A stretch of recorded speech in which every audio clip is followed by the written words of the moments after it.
اگر زندگی میں کبھی آپ کا مقدر جاگے اور اللہ تعالیٰ کی ذات کی کوئی چنی ہوئی روح آپ کی زندگی میں آئے تو اگر آپ کے نصیب میں یہ چیز ہو تو آپ اس چیز کا ایکسپیرینس ضرور کرو گے۔ جو بات آپ کے ساتھ آج کرنے والا ہوں نا، جو لوگ اس رستے پر سے گزرتے ہیں، جو لوگ اسپرچول جرنی کرتے ہیں، وہ بخوبی اس چیز سے آگاہ ہوتے ہیں۔ دیکھو، آپ کا واسطہ پڑتا ہے اللہ تعالیٰ کی ذات کی ایک چوزن سول کے ساتھ۔ چوزن سول کا جو بیہیویئر ہے نا، وہ بالکل ایسے ہوتا ہے جیسے اللہ تعالیٰ کی ذات کی صفات کا وہ آئینہ دار ہوتا ہے۔ ایک بندہ جب کامل ہوتا ہے، ایک چوزن سول ہم کسے کہتے ہیں؟ ایسا بندہ جس نے اپنے مقصد حیات کو پورا کیا، اس کے اندر اللہ تعالیٰ کی ذات کے اسما کا نزول ہوا۔ جیسے ہی اللہ تعالیٰ کی ذات کی تجلیات، اللہ تعالیٰ کی ذات کی اسما کی تجلیات اس کے قلب پر پڑتی ہیں تو در حقیقت اس کے اندر کچھ صفات اویکن ہو جاتی ہیں، کچھ ایٹریبیوٹس اس کی ذات کے اندر آتے ہیں، اس کا بیہیویئر مکمل طور پر بدل جاتا ہے۔ مثال کے طور پر اللہ تعالیٰ کی ذات کا ایک اسم ہے، اسم الرحیم۔ وہ کسی مومن بندے کے قلب پر آ کر وہ اسے اپنی ذات کے اندر دیکھتا ہے، اس کو وہاں پر وہ نظر آتا ہے، اس کی تجلیات اس پر پڑتی ہیں، تو صرف وہ والا اسم وہ اپنے اندر دیکھے گا نہیں، بلکہ اس کے بڑے گہرے اثرات انسان کے وجود پر آئیں گے۔ انسان مکمل طور پر اس کا آئینہ بن جائے گا، یعنی وہ والی جو صفت انسان نے اپنے اندر دیکھی نا، صفاتی نام، اس کا وہ آئینہ بن جائے گا۔ تو اللہ تعالیٰ کی ذات کے کئی طرح کے اسما ہوتے ہیں، اسم الرحیم بھی ہے، اسم الرحمان بھی ہے، اسم القدوس بھی ہے، بہت سارے۔ وہیں پر اللہ تعالیٰ کی ذات کی ایک صفت ہے کہ وہ بے پرواہ ہے۔ اللہ الصمد ہے نا، وہ بے پرواہ ہے۔ تو جب اللہ تعالیٰ کی ذات کا جو چوزن سول ہے نا، اس کی ذات کے اندر اللہ تعالیٰ کی ذات کی اسما کی تجلیات ہوتی ہیں، تو تمام صفات کے ساتھ ساتھ یہ بے پرواہی والا ایلیمنٹ بھی آتا ہے۔ تو جو کوئی بھی بندہ اسپرچول جرنی کرتا ہے، وہ اس چیز سے بخوبی آگاہ ہوگا کہ اس بندے کے اندر، اس چوزن سول کے اندر بے پرواہی انتہا تک کی ہوتی ہے۔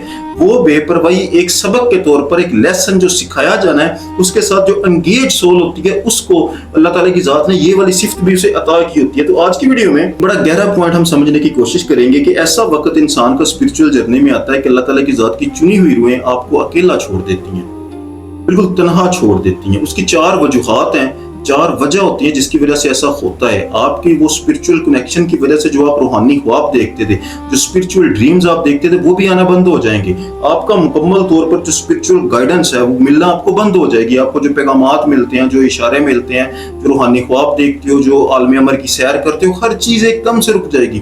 کیوں رکتی ہے؟ اس کے پیچھے حکمت کیا ہوتی ہے؟ اس کی وجہ کیا ہوتی ہے؟ یہی چیز انشاءاللہ آج کی ویڈیو میں ہم ڈسکس کرنے والے ہیں۔ سب سے پہلی اور سب سے بڑی چیز جو ہوتی ہے نا، دیکھو سلطان فرماتے ہیں کہ جب کوئی بھی انسان اسپرچول جرنی کرتا ہے، سول کا جرنی اس نے کرنا ہے، اپنی سول تک پہنچنا ہے، تو اس کے لیے اس کے اندر موجود، انسان کے اندر موجود آگ اور ہوا کو اس نے مدھم کرنا ہے۔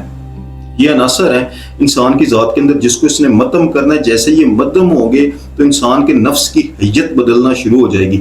جب نفس کی حیت بدلے گی تو انسان کی سول بیدار ہونا شروع ہو جائے گی، اس کے انرجی پوائنٹس جو ہیں وہ کھلنا شروع ہو جائیں گے، انرجی پوائنٹس روشن ہونا شروع ہو جائیں گے۔ تو یہ ایک بہت بڑی شرط ہوتی ہے کہ انسان نے اپنے نفس کی حیت کو بدلنا ہے۔ تو جو چوزن سول آپ کی زندگی میں اللہ رب العزت بھیجتا ہے، جو آپ کو لے کر اسپرچول جرنی کروانے والا ہے، تو اس کا کام ہی یہ ہے کہ اس نے آپ کے نفس کو جو ہے نا، اس کی حیت کو بدلنا ہے۔ اس کی انرجی سے، وہ ایک ایسی پاورفل انرجی ہے، جیسے ہی وہ آپ کے وجود کی اندر موجود سول سے ٹکراتی ہے تو آپ کے نفس کی حیت آٹومیٹیکلی بدلتی ہے۔ یہیں پر انسان ایک غلطی کرتا ہے۔ غلطی کیا کرتا ہے کہ نفس کی حالتیں ہوتی ہیں، 3 حالتیں ہوتی ہیں نفس کی۔ پہلی حالت ہوتی ہے اس کی جو ہے نفس امارہ، دوسری حالت ہے اس کی نفس لوامہ، اور تیسری حالت ہے اس کی نفس ملہمہ۔ یہ تینوں ایک پوائنٹ پہ یکجا ہو جاتے ہیں۔ جہاں پر انسان آ کے مسٹیک کرتا ہے، بات کو ذرا سمجھو نا۔ نفس امارہ کیا ہے؟ وہ برائی سکھانے والا ہے۔ نفس لوامہ کیا ہے؟ وہ ملامت کرنے والا ہے۔ نفس ملہمہ کیا ہے؟ نفس ملہمہ وہ ہے جو اس کی وجہ سے، اس پاورفل انرجی کے تمہاری ساتھ اٹیچ ہونے کی وجہ سے تم پر جو ہے وہ اسپرچول گائیڈنس جو ہے وہ تمہیں ملنا شروع ہو گئی ہے۔ روحانی خواب آ رہے ہیں، اسپرچول ڈریمز آ رہے ہیں، تو در حقیقت اس میں تمہارا کوئی کمال نہیں ہوتا، کیونکہ تمہارے نفس کی جو حیت ہے نا، ابھی وہ نفس امارہ اور نفس لوامہ کے درمیان پھنسی ہوئی ہے۔ تو یہ جو نفس ملہمہ یعنی الہامی جو کیفیت آ رہی ہے نا، اسپرچول گائیڈنس آ رہی ہے، یہ اس کی برکت کی وجہ سے ہوتی ہے۔ تو یہاں انسان پر جب الہام ہوتے ہیں نا، یا اسپرچول ڈریمز وہ دیکھتا ہے، اسپرچول گائیڈنس وہ دیکھتا ہے، تو شیطان بہت بڑا وار کرتا ہے۔